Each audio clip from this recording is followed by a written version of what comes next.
BFM Business, Intégral Bourse, plan de trading.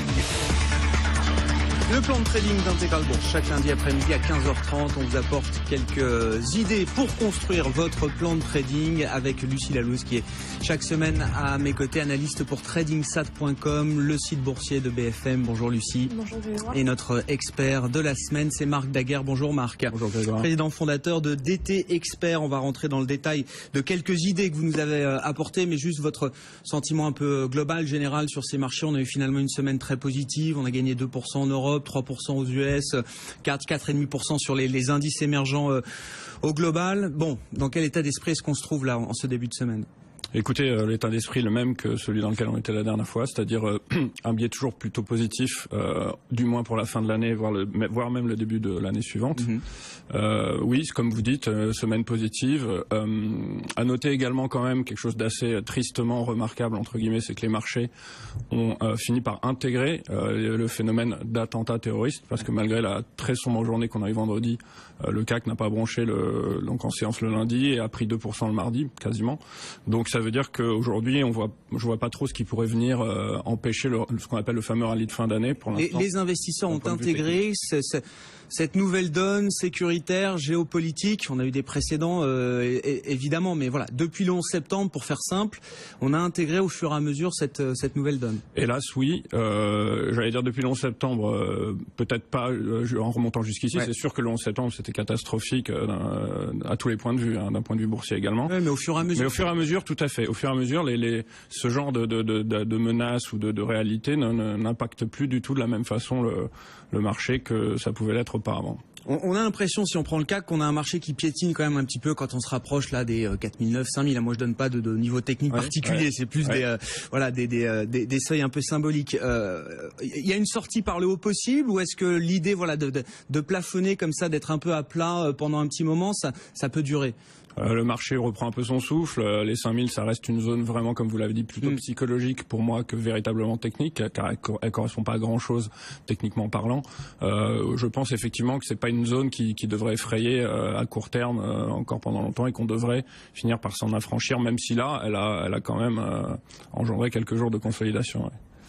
Lucie, la semaine va être chargée en statistiques, notamment aux États-Unis. Alors d'autant, je le disais tout à l'heure, qu'on va avoir une semaine un peu réduite, c'est-à-dire que les marchés sont fermés aux US jeudi et c'est une demi-séance vendredi. Donc on va dire qu'ils ont 3 vraies séances là aujourd'hui, demain, après-demain, avec pas mal de statistiques. Qu'est-ce que vous avez retenu vous dans l'agenda là qui pourrait marquer cette semaine? On va avoir des indicateurs qui vont être très importants et qui vont être concentrés sur mardi et mercredi, comme vous l'avez dit. On va avoir d'abord la deuxième estimation du produit intérieur brut pour le 3e trimestre. Donc là, on attend un chiffre, on attend une révision à la hausse puisque la croissance avait ralenti. On avait eu 1,5% contre 3,9% au deuxième trimestre. Là, le consensus stable sur 2%, ce qui serait plutôt une bonne nouvelle. Demain, on aura également l'indice de confiance des consommateurs, donc qui est également très regardé, très important et qui est attendu en hausse.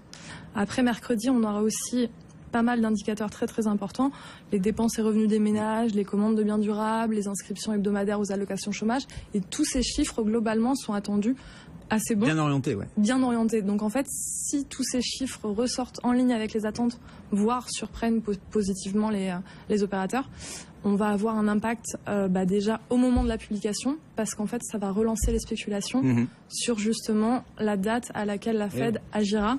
Soit ça nous conforte, ou ça conforte le marché dans l'idée que cette première hausse de taux va arriver le 16 décembre prochain. Il y a déjà une probabilité implicite qui est autour de 70%, donc c'est déjà ce qu'anticipe le marché. Soit ça remet un petit peu de volatilité, ou ça recrée un petit peu d'incertitude sur cette date. Exactement, mais si ces indicateurs sont positifs, ça devrait conforter la Fed dans son projet de remonter ses taux assez rapidement. Qu'est-ce que ça veut dire sur le dollar et sur l'euro-dollar par exemple, qui est la paire la plus regardée, Lucie? Alors sur l'euro-dollar, ça voudrait dire que dans ce cas-là, le dollar devrait continuer de s'apprécier. L'euro-dollar devrait continuer de baisser, donc au niveau fondamental, c'est plutôt négatif pour l'euro-dollar.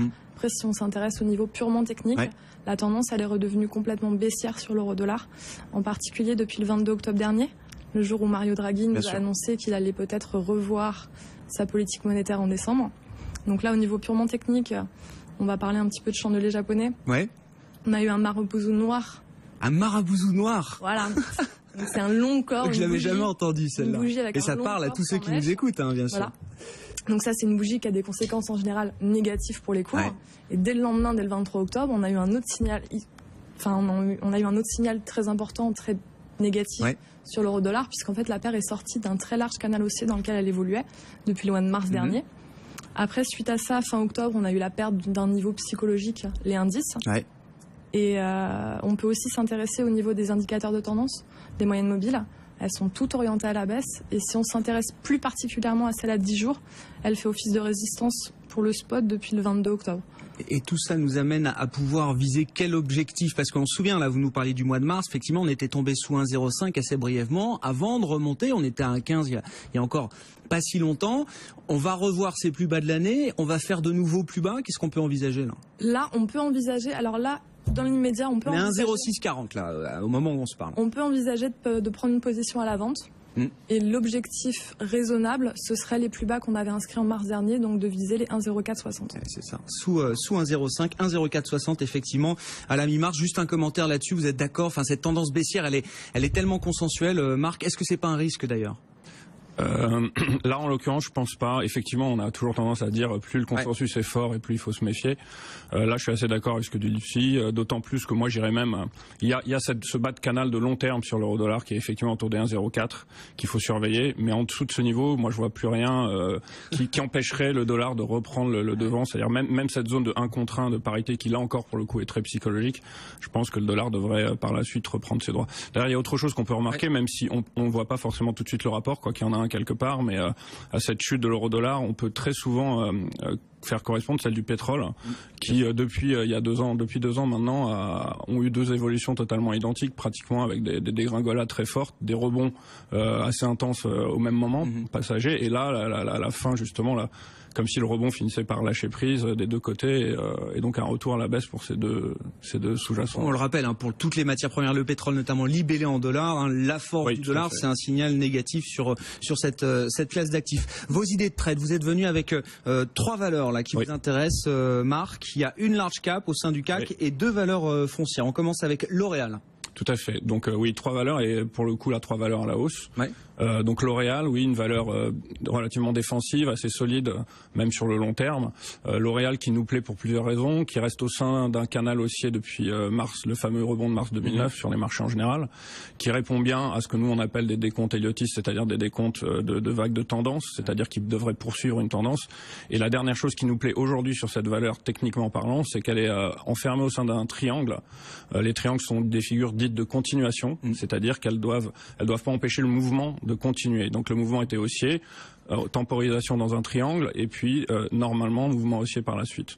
Donc plusieurs raisons qui aujourd'hui, même au niveau du timing, peut-être attendre un petit repli autour des 160 € pour se positionner à la hausse sur cette valeur qui me semble effectivement présenter un beau potentiel. Bon, et puis 2 foncières qui vous intéressent. C'est vrai que le secteur immobilier foncier a quand même particulièrement bien fait cette année. Hors CAC 40, on parle de Nexity et de Gecina. Si on commence avec Nexity, qu'est-ce que ça donne une idée de trade sur Nexity? Alors ces 2 valeurs, vous faites bien de les citer en même temps, d'abord parce qu'elles sont du même secteur, mais en plus techniquement elles répondent de façon, on va dire, ça me semble assez logique, mais un peu à des données un peu identiques. C'est-à-dire qu'elles ont toutes les deux fait de nouveaux plus hauts historiques récemment.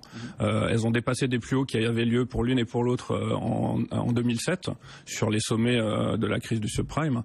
Donc ces nouveaux plus hauts historiques sont souvent pour les investisseurs psychologiquement un bon signe, puisque à partir du moment où vous êtes sur des plus hauts, les gens pensent que la valeur a de nouveau de raison d'aller encore battre des records, etc.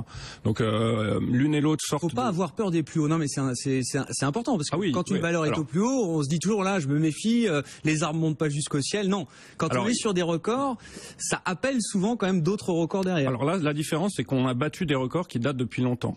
Là où il faut plus se méfier, c'est quand on est sur des plus hauts historiques dans une hausse. Par exemple, si dans 6 mois ces 2 valeurs-là montent, on n'aura aucun antécédent, c'est-à-dire on n'aura rien qui viendra d'ailleurs. Territoire inconnu. Voilà, on sera dans ce qu'on appelle nous techniquement des projections, des calculs de projection, mais pas grand-chose qui puisse véritablement nous servir de repère sinon. Donc à ce stade, ne pas avoir peur donc de Gecina. Je vous ai coupé, pardon. Oui, pas du tout. Ne pas avoir peur ni de l'une ni de l'autre, qui sortent en plus de phase de consolidation en ce moment, en dépassant des zones intéressantes et en testant ce qu'on appelle des pullbacks, c'est-à-dire qu'elles reviennent sur d'anciennes résistances pour les tester en support.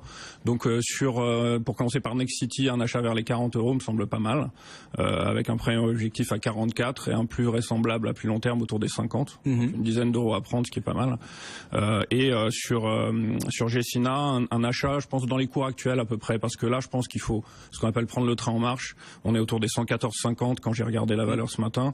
Je pense que ça me semble un bon point d'entrée avec des objectifs autour des 130 et 145 euros par la suite. Ouais. Bon, très clair hein, pour ces 3 idées de trade. Lucie, vous avez une idée, vous, sur Crossject? C'est une de ces medtech qui s'était introduite en bourse en 2014, je crois.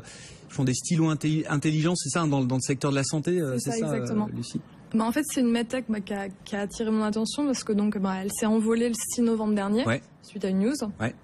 Suite à une annonce, et depuis, donc elle avait quand même gagné déjà 40%, depuis elle s'arrête pas, elle consolide quasiment pas. On a doublé depuis le début du mois, c'est ça? On a doublé, on a fait plus de 100%. Je comprends qu'effectivement ça a attiré votre attention. Donc voilà, donc pour moi c'est une valeur à surveiller de très très près. Donc il y a la news fondamentale, et derrière il y a comment dire, un environnement technique favorable qui se met en place. Exactement, puisqu'elle consolide très peu, elle n'arrête pas, enfin le mouvement pour moi il est vraiment puissant, il y a des volumes qui restent quand même assez conséquents pour ce type de valeur. Donc c'est une valeur pour laquelle on pourrait tenter un trade, on pourrait tenter une opération, pas au cours actuel. Idéalement, pas vouloir prendre le train en marche tout de suite. Là, on est à 7,60 €, c'est un peu trop là. Quitte à le rater, pour moi, il faut absolument pas rentrer tout de suite. Idéalement, il faudrait attendre un retour vers la moyenne mobile à 10 jours, qui sert là de support pour cette valeur. Donc vers les 6 ou 6,50, là, il faudrait pas hésiter à rentrer. Et l'objectif qu'on pourrait viser, c'est les 10 €. C'est quasiment le niveau au prix où elle s'était introduite. L'introduction en bourse, voilà. Il y a 1 an et demi maintenant. Voilà, donc achat sur repli pour Crossject. Merci à vous deux, merci d'avoir été avec nous dans ce plan de trading chaque lundi après-midi à 15h30. Lucie Lalouz, analyste pour le site boursier de BFM Business, tradingsat.com, et Marc Daguerre. Merci, à bientôt. Marc, président et fondateur de DT Expert.